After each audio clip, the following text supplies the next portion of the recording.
ভয় পায় না, ভয় পায় না, ভয় পায় না, এই ভয় পায় না।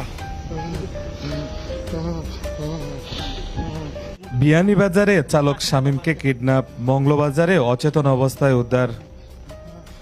রবিবার দিবাগত রাত বাড়ি ফেরার পথে বিয়ানীবাজারের 0 পয়েন্ট থেকে 1 কিলোমিটার সামনে পাঞ্জাবপুর মসজিদের পাশে দুইজন পাঞ্জাবি পরা অর্ধবয়স্ক লোক এবং একজন বয়স্ক বুরকা পরা মহিলা ও একজন 25 বছরের যুবক শামীম ওসমানের প্রাইভেট কার সিগন্যাল দিয়ে জিজ্ঞাসা করে এবং জকিগঞ্জের ঈদগাহ বাজারের কাপনা গ্রামে যাবে বলে তারা সাহায্য চান। শামীম ওসমান গাড়িতে একা ড্রাইভিং গেছিলেন, তাই সরল মনে 4 জনকে বড়ইতল পর্যন্ত এগিয়ে দিবেন বলে গাড়িতে তুলে নেন। গাড়িতে ওঠা মাত্রই তার ইলেকট্রনিক লেজার যন্ত্র দিয়ে গাড়ে ও মাথায় টাচ করার সাথে সাথে শামীম ওসমান আর কিছুই বুঝতে পারেননি। পরবর্তীতে যখন জ্ঞান ফিরে তিনি অনুভব করতে পারেন তার হাত বাঁধা